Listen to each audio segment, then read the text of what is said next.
and it's based on a children's book.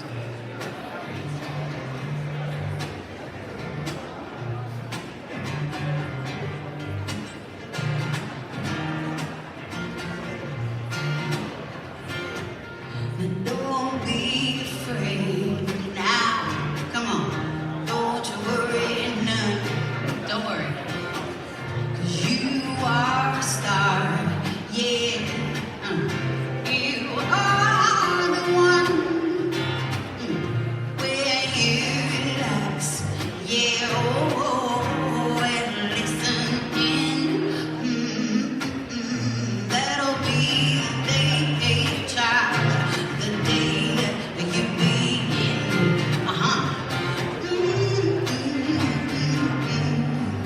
La la la. Na na na.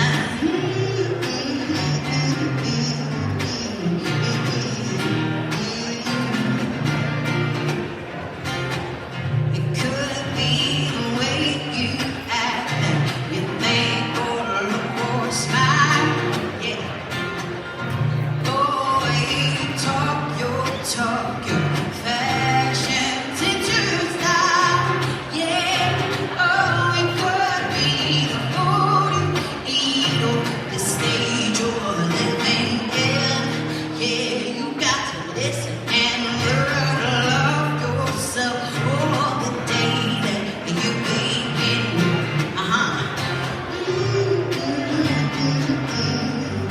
La la la la.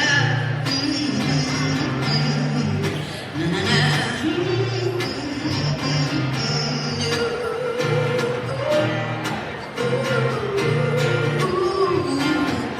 I used to be afraid.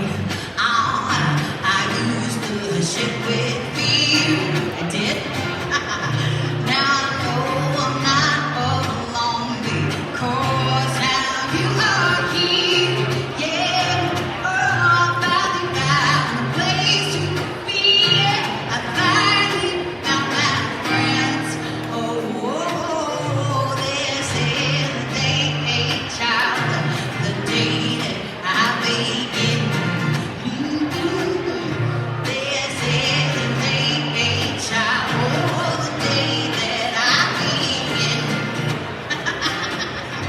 This is the day, child, oh, the day that I begin.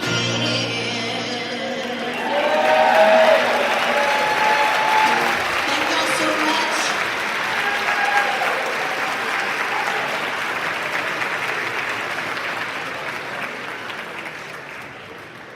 Please welcome to the stage, Marcus Harrison Green, founder of the South Seattle Emerald.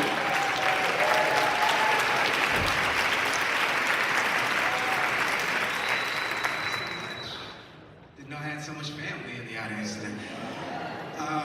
Well, good afternoon, everybody, and welcome to the Alliance for Gun Responsibility's annual gala. Again, I am Marcus Harrison Green, your MC for this afternoon. I am also living proof that when the Alliance said they needed to scale back on this year's events and embrace cost-saving measures, that meant it all the way down to the MC today. So, no, but Renee, our wonderful executive director, first asked me to host today. She asked, given my background as a journalist, given all that's been going on in our world today, whether I believed in free speech. And I told her with my full throat that, of course, I believe in free speech. This is one of the nation's founding principles. And she said, I am so glad you believe in free speech. Because I need you to get one on April 27th.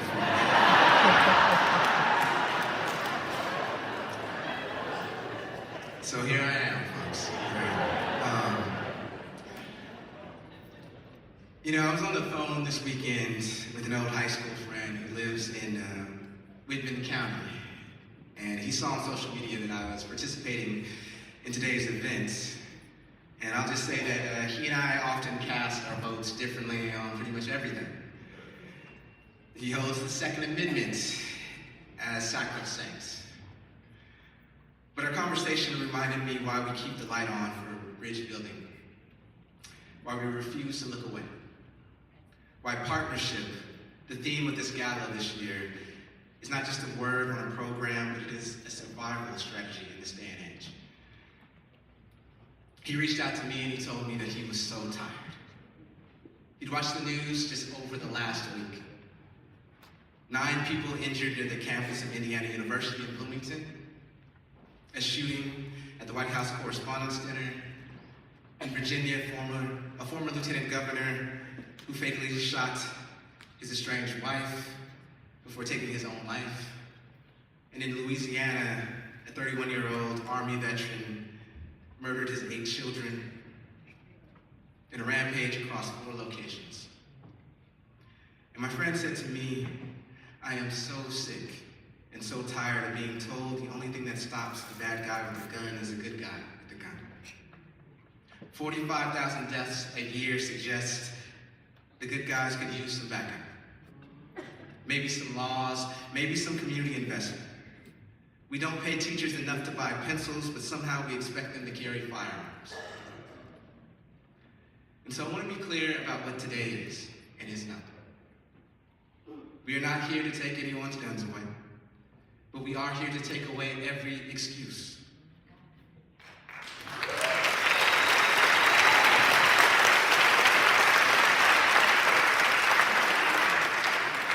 We are here to take away the excuse that nothing can be done, the excuse that this is simply the price of freedom, the excuse that thoughts and prayers are a policy response. We've offered so many thoughts and prayers at this point that God herself has started sending them straight to voicemail. We've had over 2,500 mass shootings since the tragedy that took place in Sandy Hook.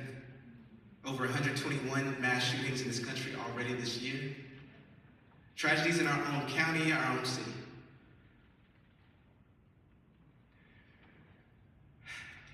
Tragedies that took the lives of 2 students from Rainier Beach in my community, young people from this community that are now gone.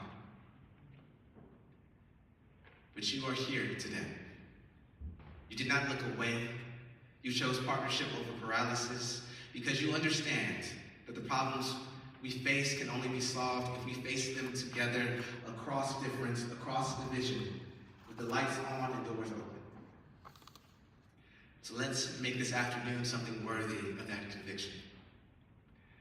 It is now my great pleasure to introduce this video on the power of partnership, the very reason we are gathered here today. For those who do not know, the Alliance for Gun Responsibility works to save lives in Washington State. But what's happening in its partner states across the country is just as important. The Alliance's theory of change rests on the notion that the states, not the federal government, are the incubators of real social change in this country. Adhering to this notion and witnessing Congress's ineffectiveness in passing any meaningful gun violence prevention law, the Alliance set out to change the gun violence prevention landscape beyond Washington State. The Alliance used a successful playbook to develop meaningful state partnerships in Michigan, Maine, and Oregon, leading to the passage of life-saving laws from safe storage to extreme risk protection orders. To learn more about the Alliance's growing roster of state partners, please enjoy this video. Thank you. We had several years under our belt and a lot of victories, but weren't seeing the kind of change we wanted to see across the country. And we're wondering what was happening, why that wasn't working in other states, and realized quickly that other states just didn't have the resources. We've had a lot of resources going to DC, and next to nothing has happened. Meanwhile, work that could be being done at the state level is not being done as effectively as it could be, which means more people are dying. It's a frustration, I think, for a lot of people working at the state-based level, that we could be accomplishing so much more with just a little more investment, but also investment in really building out movements at the state level. Guns are the #1 cause of death for children. It's to the point where students are surviving multiple school shootings. Michigan hadn't passed any gun laws in 40 years because the NRA and the gun lobby had a stranglehold on our politics. Politicians were afraid of the gun lobby, but they weren't afraid of the families whose children were being stolen. That's what we needed to change. Every successful social movement in American history started locally. Everything from suffrage to civil rights to marriage equality to marijuana legalization. If you're a student of history and an organizer, that's how it happens. Change happens locally. 2020, the Alliance for a Safe Oregon was really at a crossroads. They were either not going to exist anymore as a state-based group organizing to prevent gun violence, or they wanted to restart their organization in a way that allowed them to actually do the work they always wanted to do. And so they came to us asking for an investment, but also asking for strategic support, technical assistance, all the things it takes to sort of get an organization off the ground. With Alliance for Gun Responsibility, they've set the bar really high. They've been outstanding partners. We here at Alliance for Safe Oregon also are striving to set that bar high and to be supportive and collaborative in our work so that we can be stronger together.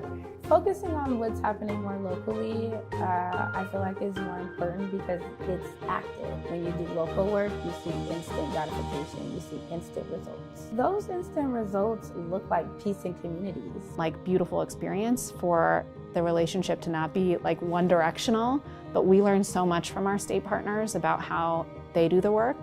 What we saw in Maine was a dynamic leader, an opportunity, and a belief after research that we could pass extreme risk protection orders. And it was not easy. Our work here in Maine and our movement has been completely transformed by our partnership with the Alliance for Gun Responsibility.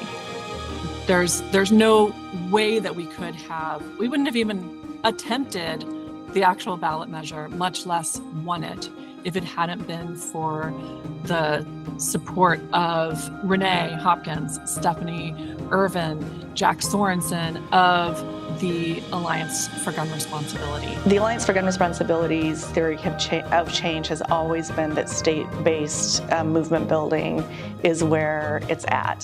When we look at social movements across our country, over the history of our country, it has always been that real change starts locally and then grows to the national level. And the Alliance is no different in that. Responsibilities, CEO Renee Hopkins.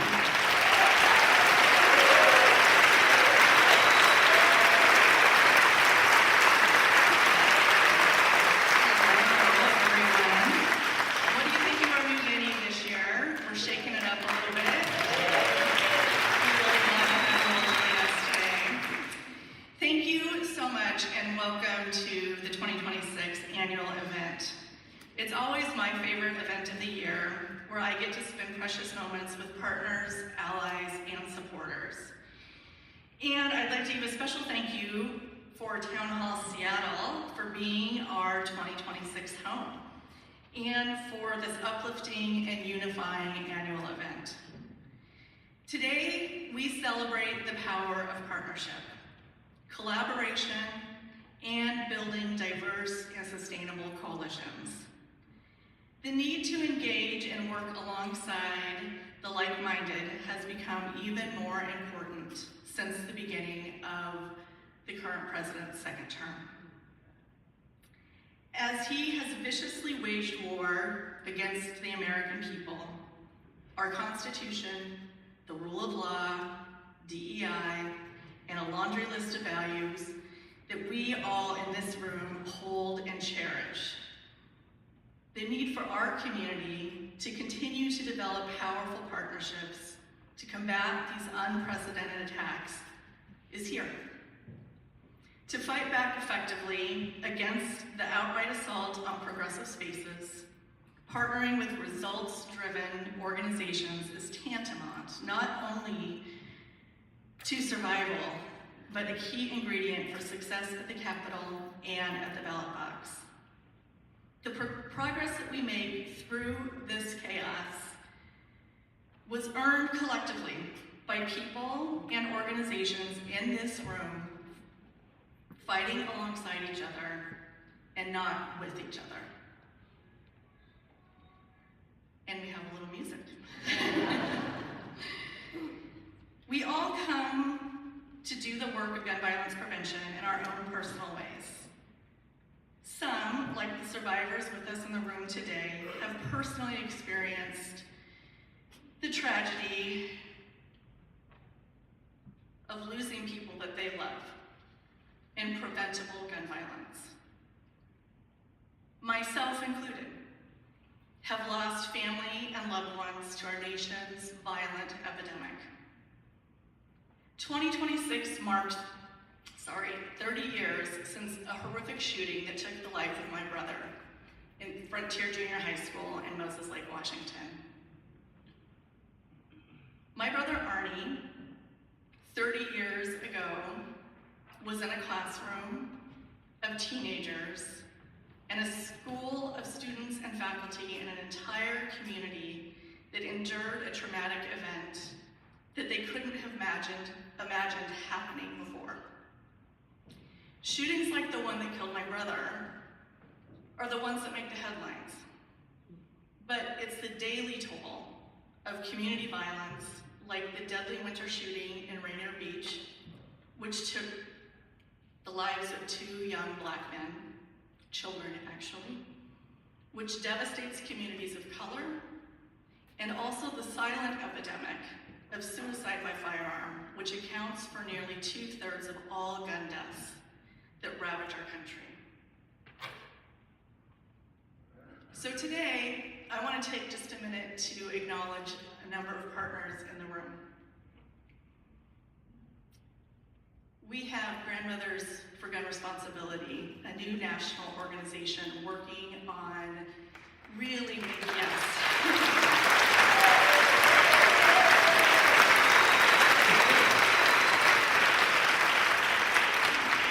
working to continue to grow, which Margie Heldring and I talk about often, a truly multi-generational movement that is made up of youth, our elders, and those of us squarely in the middle, like me.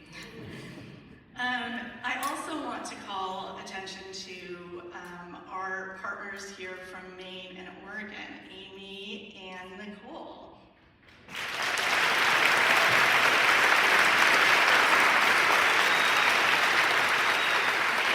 I am so honored to work with 2 amazing women on 2 sides of the country that are working to combat what we know we can do and save lives. I also want to call out Brady United, who's here today. So thank you, Brady, for being here.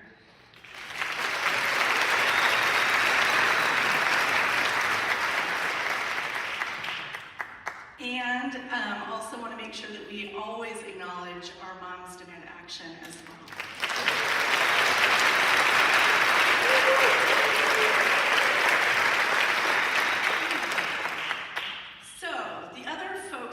To acknowledge really quickly in the room are our legislators and not just legislators, elected officials across the board who work with us in partnership. And while we might not get everything done that we want to do every single year, we know that we have strong partners in the legislature. And we know that we have elected a gun violence prevention majority, and these individuals are dedicated to saving lives. So I want to just say a shout out to all of you who are here with us today. The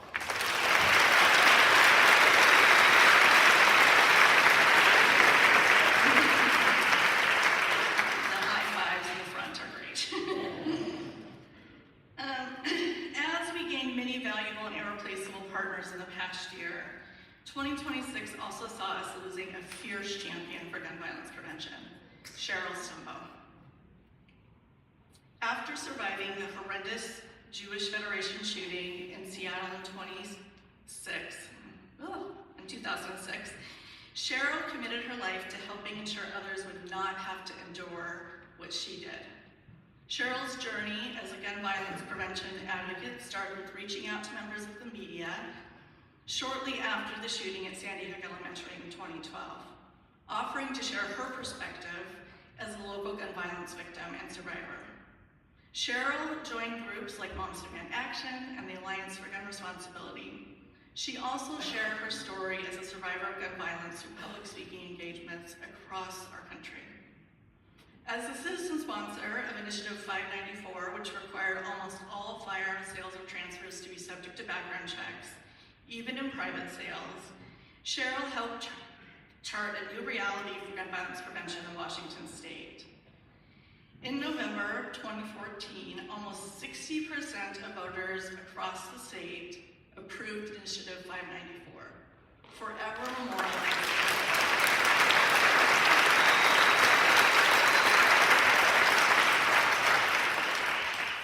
memorializing Cheryl as a servant leader whose actions helped save countless lives in Washington and around the country. Just take a moment to remember Cheryl.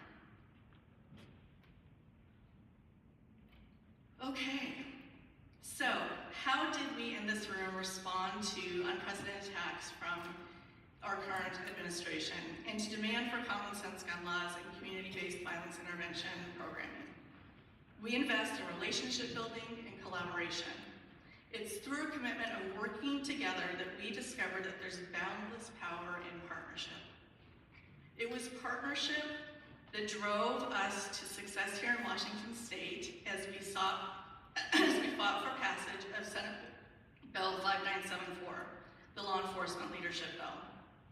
The Law Enforcement Leadership Bill that we passed through the legislature built on our state's history of utilizing trust and transparency to ensure that strong and respectful relationships between community and law enforcement exist. Passage of this law enforcement leadership bill was a journey 3+ years in the making, and the journey would not have been complete without an impressive roster of Washington state organizations all working together. Many of the partners assembled to pass Senate Bill 5974 are among us here this afternoon. I'm not going to ask you to stand, I don't want to embarrass you, but Malou from the Northwest Immigrants' Rights Project, the Faith Action Network, the Sexual Violence Law Center, Planned Parenthood Alliance, Advocates of Washington, and the League of Women Voters all worked tirelessly to get this bill across the line.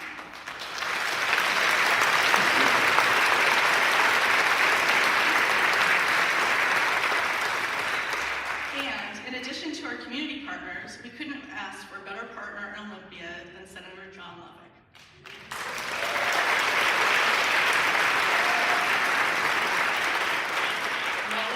Many, the law enforcement leadership bill would not have happened without you. So thank you so much, Senator Lovick.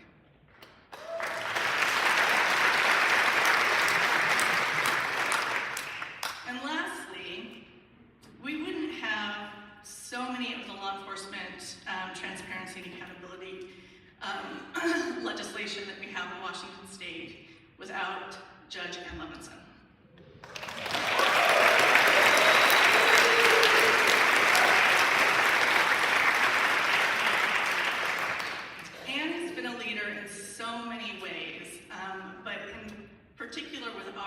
She's been a leader in making sure that we pass really strong gender-based violence laws as they pertain to gun laws, and has worked tirelessly on police accountability and transparency. I'm gonna try not to cry. And please come up here.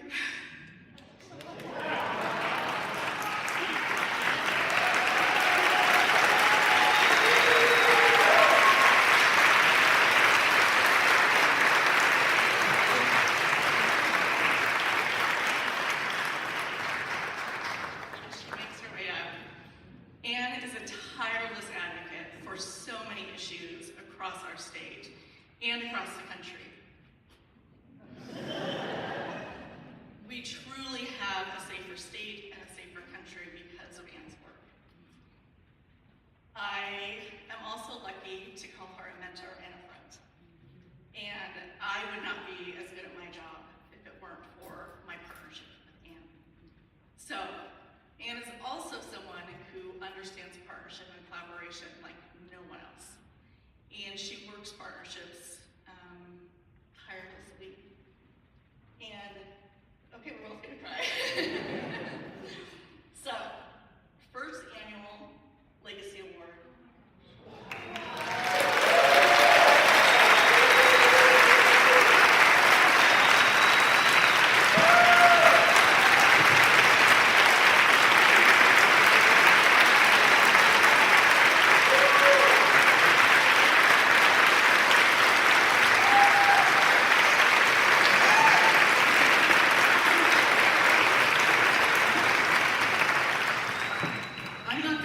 remarks. I would like to say that I used to be friends with Renee.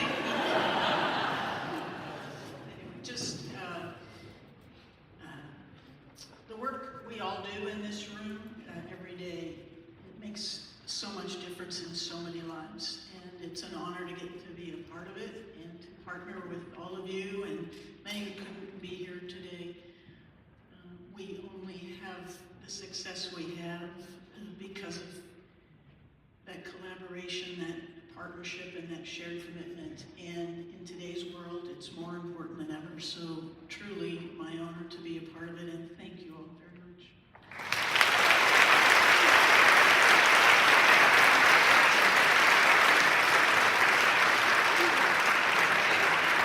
We'll see if she talks to me after this, I'm not sure. Okay, so over 30 Washington organizations came together in partnership to gain passage of Senate Bill 5974, the Law Enforcement Leadership Bill. To learn more about our impact and our embrace of a partnership philosophy, please enjoy this short video presentation. We work with people who are being arrested every day, who are being detained in Tacoma, one of the largest immigration jails in the country. And the family separation that is happening, the toll that it's having on our communities, the mental health toll that it's having on our communities, is just something to a level that we had not seen before. I've been part of Northwest Immigrant Rights Project for over 18 years, and I can tell you that the level and the way that law enforcement are ensuring civil immigration enforcement is unprecedented. People don't always think about gun violence prevention, including law enforcement and their enforcement of gun violence laws, but it's really, really important. Interactions with law enforcement for our client communities are scary. A local law enforcement can be potentially a federal law enforcement, and so for our communities, having that understanding that standards will be followed and that people in those positions of power will follow the law is important. 5974, the Law Enforcement Leadership Bill that we passed through the legislature and was signed into law, is a really important piece of legislation that builds on a history in Washington State of working toward having transparency with law enforcement, building trust with law enforcement, ensuring that we can have the best relationships between community and law enforcement as possible. The other thing that Senate Bill 5974 does that is really important is to require the enforcement of laws that are passed at the state level.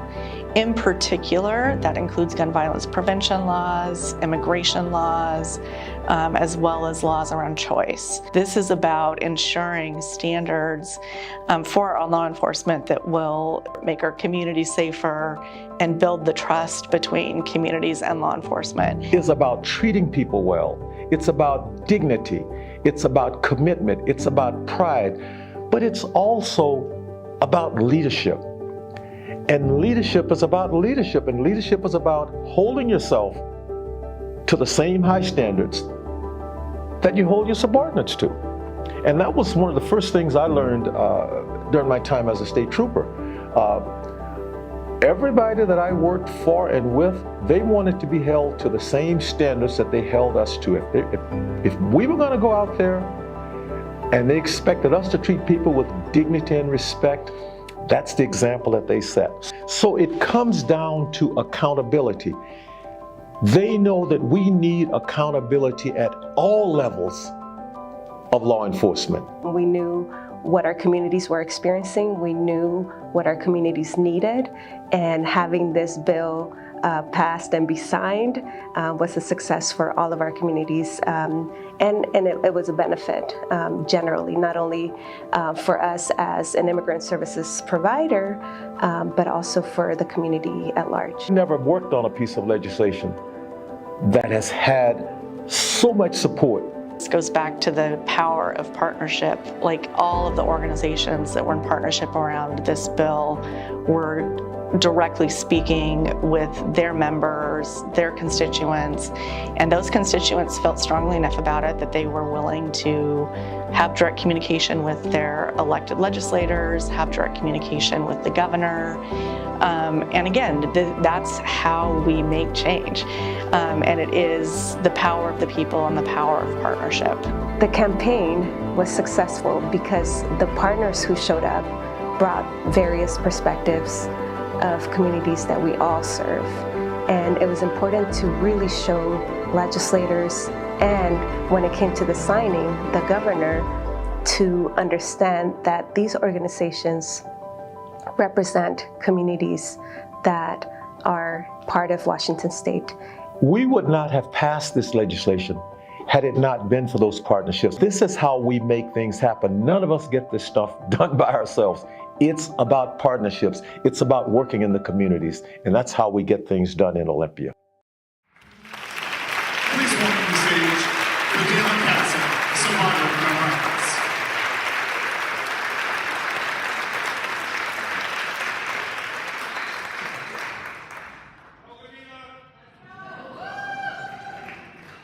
Hi everybody, my name is Vidya Lakasa. Before I begin, I want to say thank you to all of the amazing organizers, everybody here in attendance, the volunteers that made this night happen. Can you please put your hands together in honor of this amazing night?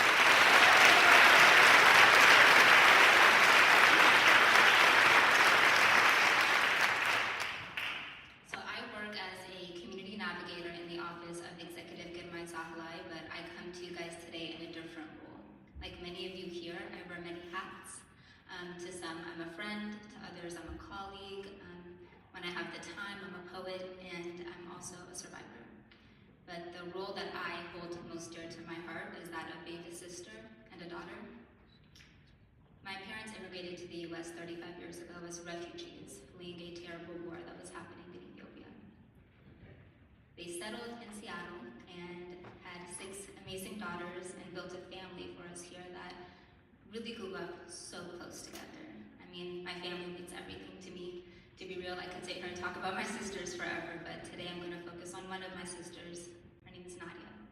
Nadia is the 3rd of the 6 of us, and she's a little bit different from the rest of us. She was the only one who wore glasses, and she had a really soft heart. And if you knew my family, you know, as sisters, we can be a little rowdy, but she was the most gentle of us all. We teased her about it quite a lot.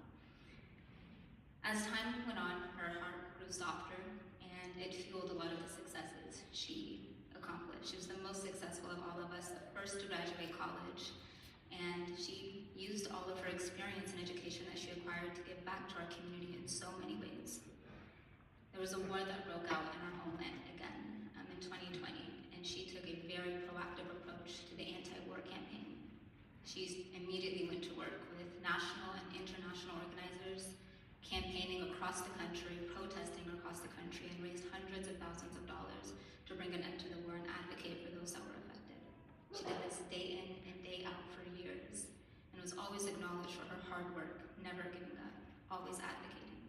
She was also an advocate in our family too.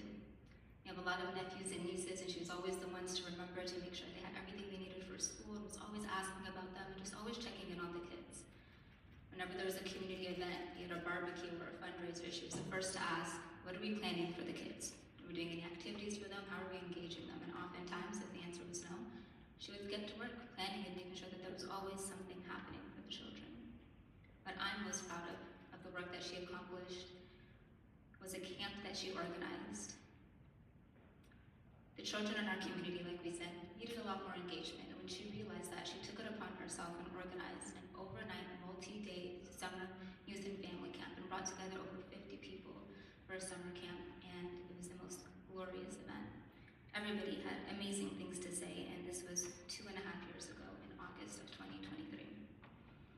About 1 week after camp came to an end, Nadia was celebrating the birthday of one of our dear friends. She took it upon herself, organized a beautiful picnic. They all came together, had a great time. They went out to karaoke, had an even better time, and then they stopped by a lounge on their way home to just continue the festivities. She was with 2 of my sisters that night, and my sisters described that night as one of the best nights of their lives, before it very quickly turned into one of the worst. modified handgun came to the lounge and shot at the crowd. He injured 9 people and took the lives of 3 others, and Nadia was one of them. And my 2 sisters had to witness that. I didn't just lose a sister that night, and my mom didn't just lose a daughter. The world lost one of the most selfless, hardworking people to walk this earth. I really do believe that if Nadia had more time, she would have changed the world, but she didn't. And filling the void that Nadia left, it's not possible. The impact she had on this world was immeasurable, but that doesn't mean we don't stop trying. In her honor, my family and I have started Nadia's Promise. It's an organization meant to keep the legacy of the work that she started on this earth so that the world can continue to feel her warmth and presence in whatever way possible. Together as a family, my family and I are building a hospital back home, a women's and children's clinic, to aid in the work that she started here with us. We also keep on her legacy. Every year she would feed the homeless on Thanksgiving and Ramadan, and twice a year we bring together our friends and family to continue on that work and make sure that those that are struggling without stable shelter and housing also have access to food as much as we can. We also kept up her legacy of camp, and I'm also proud to say that this year will be our 3rd annual camp, and we're bringing over 250 people together this summer in August to keep it going.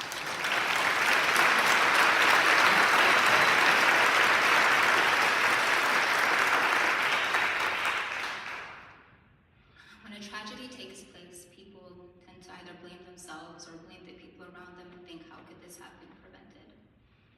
Some people place responsibility on the venue, saying they should have had more security, or on the families of perpetrators, saying they should have kept a closer eye on them.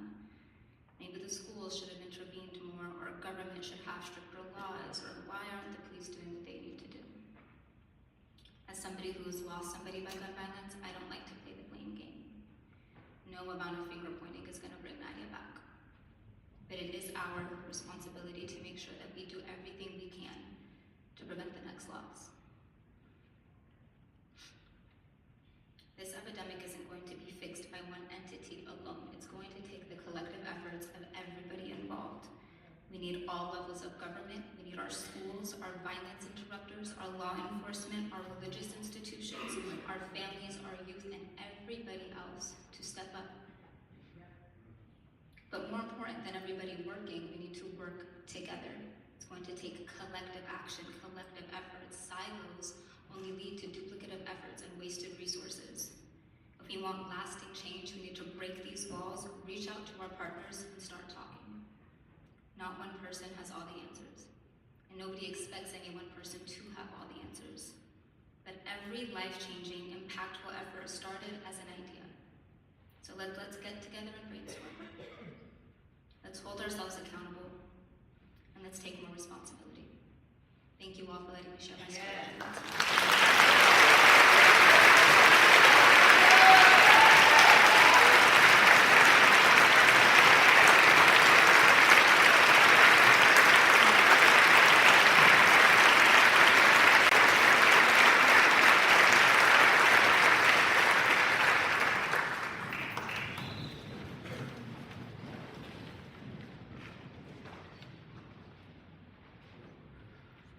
Goodness, really are in church today, I guess. It's a powerful story. Thank you so much.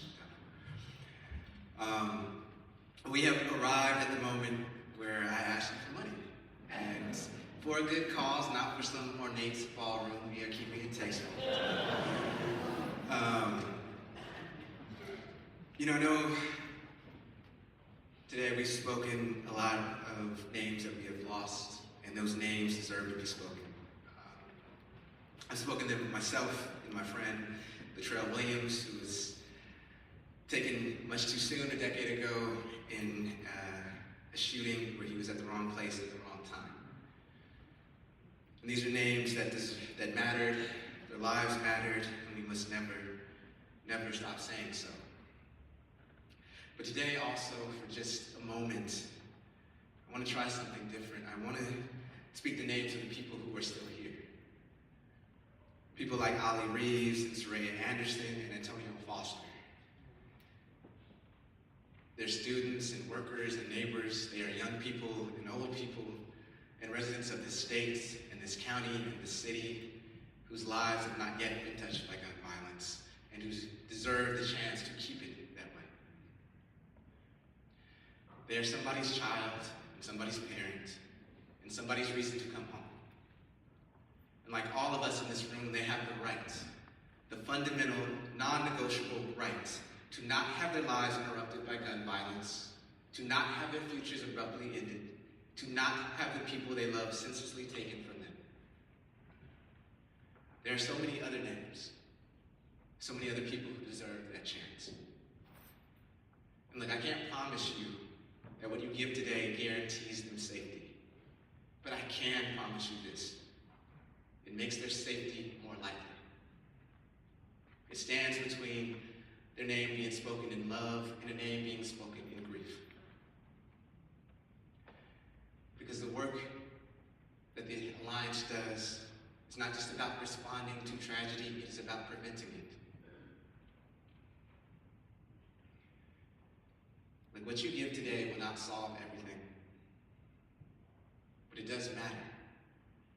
As a journalist, I can't tell you, there's not a day that escapes me where somebody tells me that they have no hope, the rich always win, that the powerful always escape consequence, that there are a million problems when it comes to gun violence in this country, and that is true. But we also have a million solutions. There are 8 million solutions in this state. There are 2 million solutions in this county. There are hundreds of thousands in this city. And there are more than 1,000 solutions in this very room. There are people willing to act, to care, and to refuse indifference. The writer Arundhati Roy once wrote that we must learn to seek joy in the saddest places, to pursue beauty to its layer, to never simplify what is complicated or complicate what is simple, to respect strength, never power, but above all to watch, to try to understand, to never look away, and to never forget. To never forget that we can be justice, to never forget that we can be hope, to never forget our own agency in making change. That is what we do here today. That is what this organization does. Children are alive today who deserve to stay that way because of this organization. Their names deserve to never become statistics. So today I ask you to please give generously, please give boldly, give in alignment with the kind of world you want to live in and want to see thrive. Because this is the work that tells our community that we love it. This is how we show our community that we love it, and this work is the type of work that demonstrates that we love our community out loud. Thank you so much.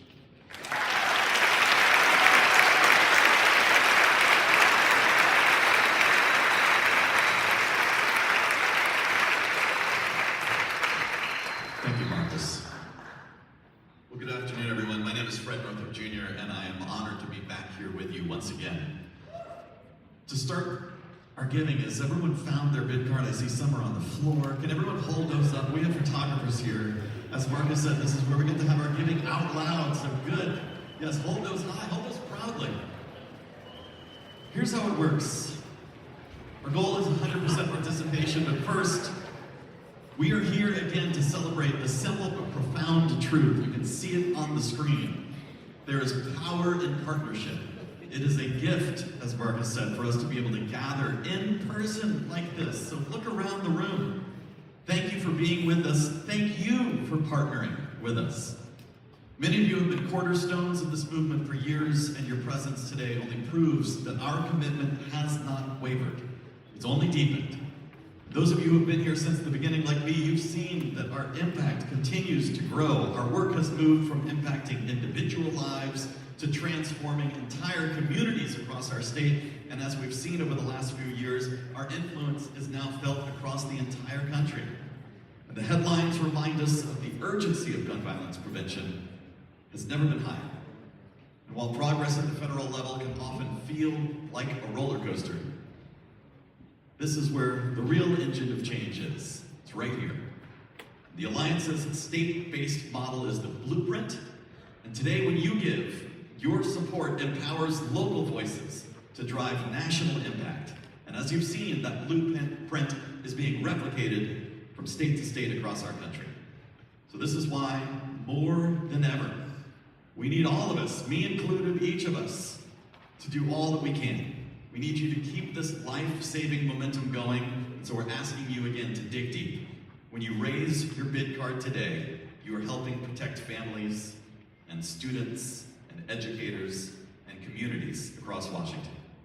So our goal right now is to raise $750,000 because people are counting on this advocacy, this policy work, and this movement to keep going strong all year. So let's meet that moment together. I'm going to start at a big number and work my way down. We just hope you'll give a gift that is truly meaningful to you. So here we go. Our first giving level is $50,000. Is there anyone here who would like to raise that bid card proudly at $50,000? And here we go, number 267. Thank you for your leadership. Number 585. Thank you for your generosity. Anyone else here? Incredible. Thank you. Our next giving level is $25,000. Is there anyone here who can join us at $25,000? And here we go, number 584. Thank you for your generosity.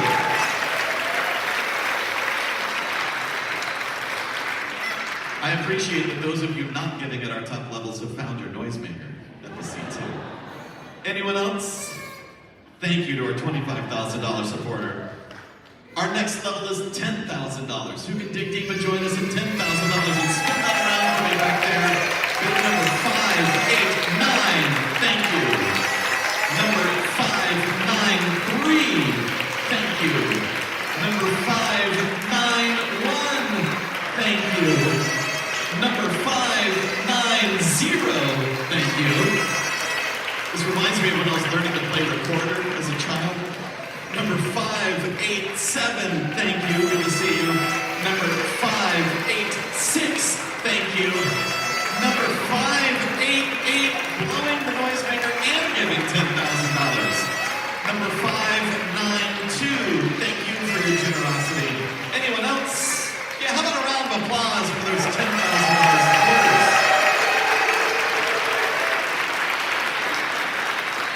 Each time you raise your bid card, those of you who have already given, make sure you take a moment to complete your bid card. On the back, we need to make sure that your donation is fully processed. So after you give, it's a two-step process. Then turn your bid card and fill it out or scan that QR code. Our next level is $5,000. You can join us at $5,000 and quickly the cards go up. Number 603, thank you. Number 606, thank you. Number 278, amazing. At $5,000, number 599, thank you, got you right here. Number 440, thank you. Number 608, number 609, and number 604, thank you. Anyone else at $5,000? Yeah, how about another round of applause for our many $5,000 supporters?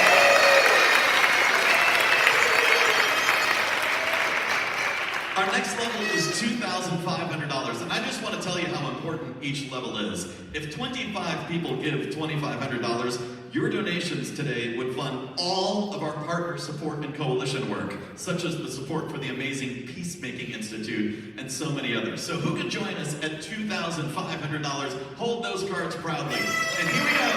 Number 581, thank you. Number 574, thank you. Number 151, thank you. Number 162. Number 299, thank you. Number 364, incredible. Anyone else here at the $2,500 level? Yeah, how about a round of applause for our $2,500 supporters? Friends, our next level is $1,000, and we are going to make it easy to give. we have a donor offering a $250,000 match. Can we give them a round of applause? Thank you for your generosity.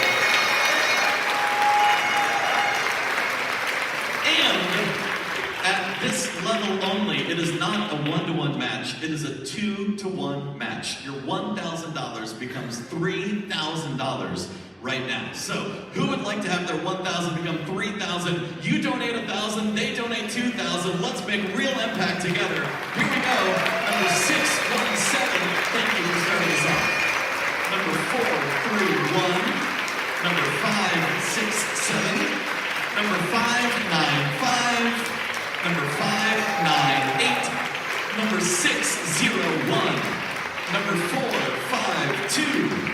Number 427, number 423, number 600, number 605, number 509, number 163, number 164, number 594, number 186, number 223, I love we're still going, number 702, number 108, number 597, thank you both back there, number 248, number 204, number 191, number 596, number 345, number 366, number 610, number 348, number 602, number 319, number 368,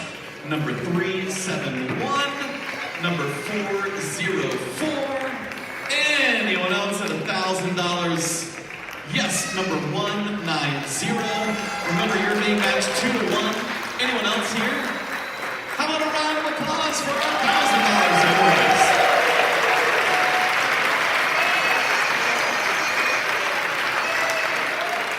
All right, our next level is $500. Let's make sure we exhaust this match. Your 500 is being matched 1-to-1, so 500 becomes $1,000 right now.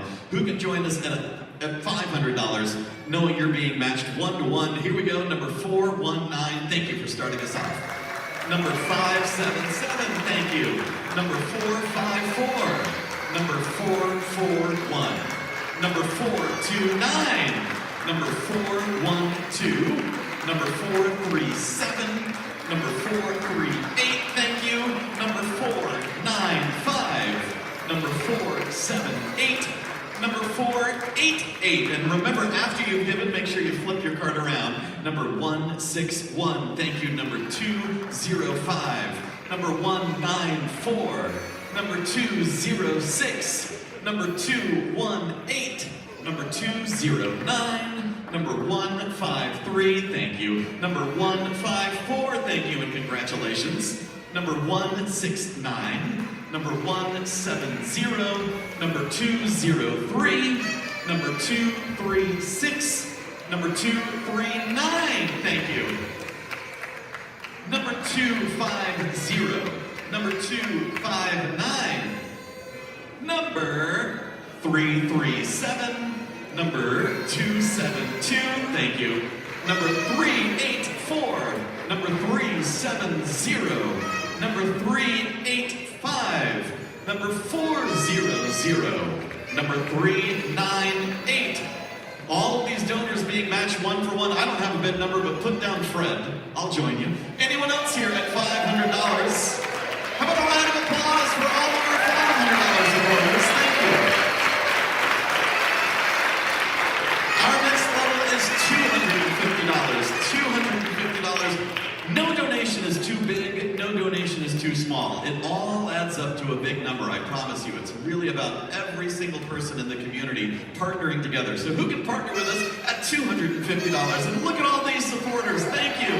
Number 556, thank you. Number 555, amazing. Number 562, number 271, number 270, number 286, number 336, number 276, number 322, number 386, number 353, number 408, number 318, number 402, number 213, number 181, number 157, thank you, number 155, good to see you, number 217, number 183, number 195, number 196, thank you, number 219, thank you, everyone with a big card up, number 222, number 221, number 110, number 247,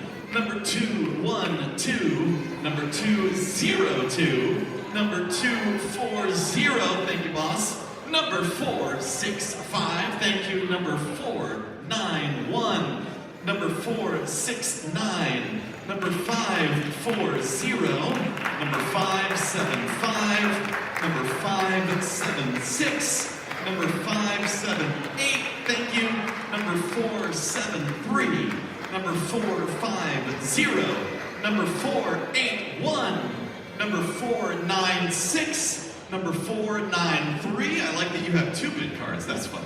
Number 492, anyone else at $250? How about a big round of applause for everyone who raised their bid card? $250, amazing. Our next level is $100. To put on this event, by the way, it costs about $85 per person. So think about that as you're thinking about how much you want to give above that. Our grassroots donors, each of you, you are the backbone of this work, and every single donation, again, at every single level, honors this life-saving work and honors those who have lost a loved one. So this is our last level. If you haven't given yet, we invite you to give $100. If you would like to give $100 again, you're invited.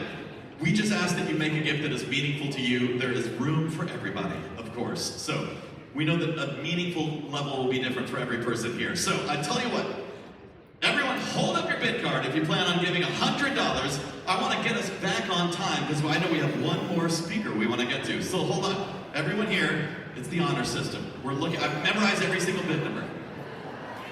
How about a big round of applause for our $100 supporters and for everybody who is digging deep tonight. Thank you so much. Thank you to everybody who joined us and partnered with us.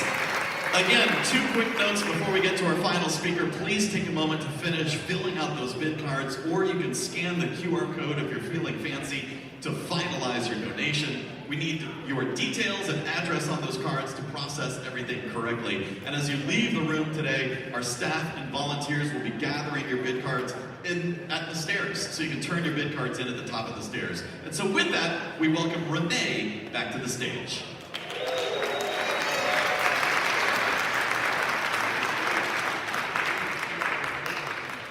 Okay, so we're nearing the end of our program, but we have a really special guest here with us today. Dr. Joseph Anderson is a pediatric hospitalist and director of pediatric hospital medicine at Central Maine Medical Center. He teaches both medical students and family medicine residents and serves as the chair of the Advocacy Committee for the Maine chapter of the American Academy of Pediatrics. His experience caring for patients during the Lewiston mass shooting in 2023 inspired him to found Maine Providers for Gun Safety. And he continues to work to advance gun safety policy as well as improve clinical education on firearm injury prevention. I've had the deep pleasure and honor of getting to spend some time with Dr. Anderson in Maine during the ERPO campaign, and I'm so pleased that you could be here today to share some of his story. Dr. Anderson.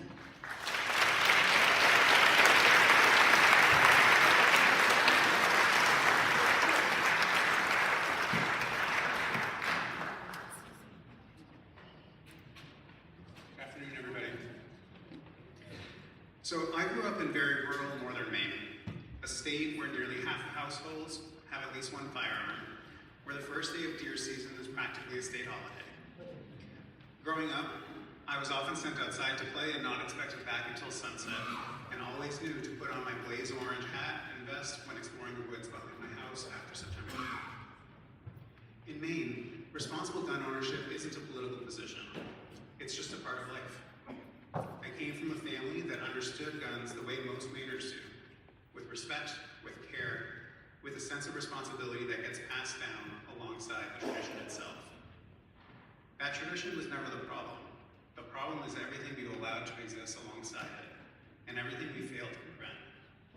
The mass shooting that fills the emergency department, the suicide that tears a family apart, the stray bullet, the unsecured firearm, the act of intimate partner violence. Gun violence touches every kind of community in every kind of way. And no tradition, however deeply held, however genuinely cherished, is served by looking away from that. Maine's experience over the last 2 years taught me that most people, when they truly reckon with the harm, don't want to look away, they want to help fix it. I was a freshman in high school when Columbine happened. My generation was the first to grow up with school shootings as background noise, a horrifying, numbing drumbeat that adults around us kept promising to address, but didn't. In January of 2011, I traveled to visit friends attending grad school in Tucson, Arizona. 2 days into the trip, Congresswoman Gabby Giffords and 18 others were shot in a supermarket parking lot a few miles from where we were staying. I remember the strange, unsettling feeling of being so close to so much horrific violence, and the dawning recognition this wasn't just bad luck, this was life in America. The next year, I started medical school, followed by a pediatrics residency in Camden, New Jersey. During those years of training, the statistic came out that stopped every pediatrician I knew cold, that firearms had surpassed car accidents as the leading cause of death for children in the United States. We had made cars dramatically safer through federally funded research and safety standards because we chose to. On October 25th, 2023, I had arrived for my evening shift as a pediatric hospitalist at Central Maine Medical Center in Lewiston. I was getting sign out from a colleague when we heard the overhead page, Pediatric Trauma Alert. My colleague, who had been on her way out, said, well, 2 hands are better than 1, and we rushed down to the ER together. When we got there, we learned at least 5 gunshot victims were en route. Multiple victims from a bowling alley, and pediatric patients were anticipated. I pride myself on staying calm in a crisis. I speak slowly, I assign roles, I run through algorithms and checklists in my head. But that night was different. My mind flooded with questions that I had never faced at work before. If multiple children needed my attention at once, how do I decide where to go first? Do we have the equipment to manage multiple critically ill pediatric patients simultaneously? My friends take their kids to that bowling alley. Will I be able to keep it together if one of them comes through that door on a stretcher? We had 10 minutes of notice before the first patients arrived. Patients waiting in the emergency room were quickly moved to hallways and other units within the hospital as 14 victims arrived at our doors over the next half hour.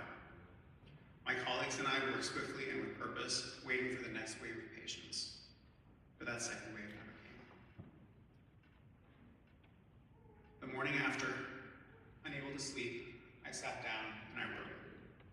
I wrote to process what I witnessed, and I wrote to advocate, because if my patients aren't old enough to vote for a government that protects them, then it's my job to speak up for them. That op-ed was published with the support of the chiefs and leaders of the medical staff at my hospital, who had just lived through the same night that I had, and who were done waiting for someone else to speak up. In the weeks that followed Lewiston, something happened that I hadn't expected. Colleagues started reaching out, ER doctors, surgeons, psychiatrists, all asking what they could do, how they could help. As a pediatrician, I'll be honest, I'm not usually the person that the trauma surgeon calls when they have questions. But that's what Lewiston did. It broke down every wall between us, specialty, seniority, the silos that exist within hospital medicine. What was left was a group of people who had all just witnessed the same horrific tragedy and couldn't go back to normal.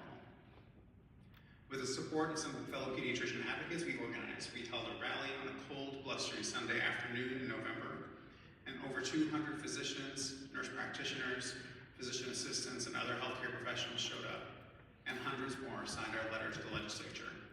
and then the state medical and specialty associations followed. What started as a handful of pediatricians had grown into a broad coalition of the whole healthcare community in Maine.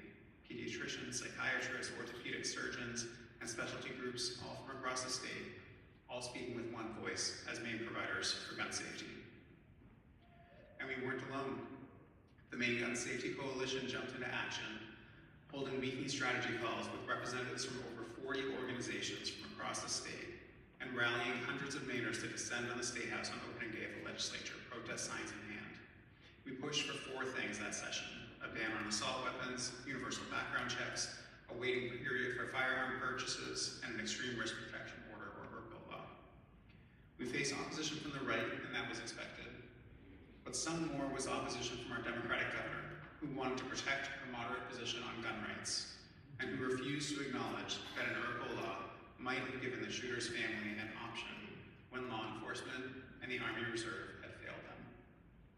Unfortunately, the ERPO bill never made it to a vote that session. The governor's blockade held, so we went around her. With the leadership of the Maine Gun Safety Coalition and expert support from the Alliance for Gun Responsibility, we launched a citizens initiative. We needed 67,000 signatures to place it on the ballot, and we collected over 80,000. And on November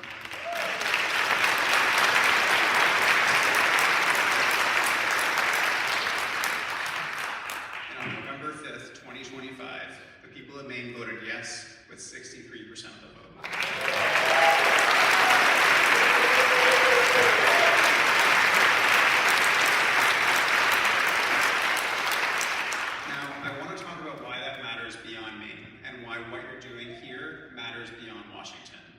Many of you remember the marriage equality movement. It didn't start with the Supreme Court. It started in the states, and Maine played its own unique part in that history. In 2009, our legislature passed marriage equality, only to have it repealed by a ballot measure the same year.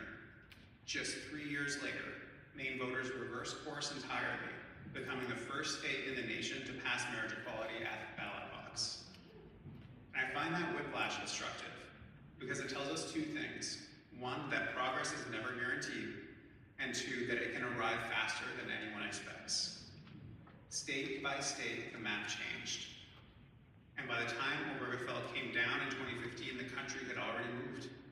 That's how durable social change happens. Not top down, but bottom up. State by state, community by community, coalition by coalition. And that's the model that this partnership of gun violence prevention organizations seeks to replicate. And Maine just proved that it can work, even in a state that has historically been resistant to firearm safety measures. But here's the other lesson that this referendum taught us, one that feels even more hopeful. Public sentiment is on our side. And what we just witnessed in Maine is not an outlier. National surveys show that 74% of Americans support laws that require a person to lock up their guns when not in use. 72% support permit to purchase legislation. Over 75% support extreme risk protection orders. And only 24% support allowing someone to carry a loaded firearm in public without a permit or license. That tells me the will is there. What's missing is the political courage to act on it. And when our politicians won't lead, the ballot box will.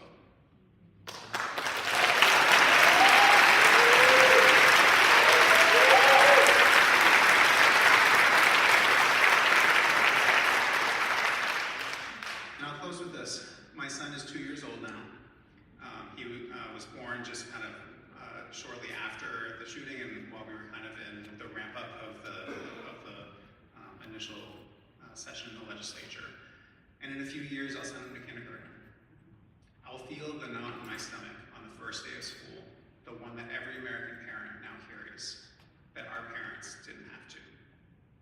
I refuse to accept that this is just the way it is. That night in Lewiston changed me, and it changed Maine. But what I've learned over the last few years is that change doesn't happen because of one terrible night.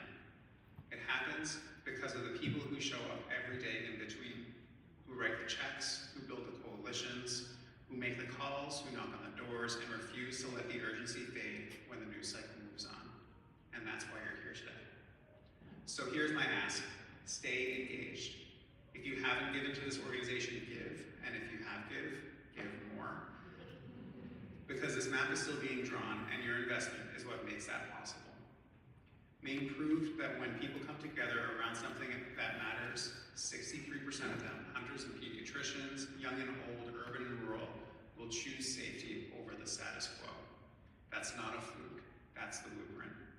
The rest of the country is watching. Let's show them what's possible.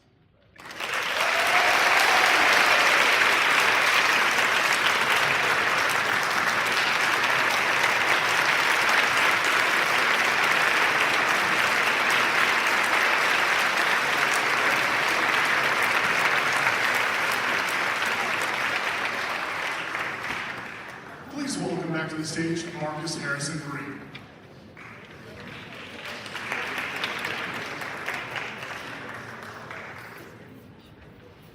We went a little over time today, so I'll be brief and just thank you all for being here today. Thank you to all of our wonderful speakers. And just a reminder that we still have refreshments downstairs, so if you want to stay and mingle, please eat us out of house and home. Most of it is donated, so anyhow, have a wonderful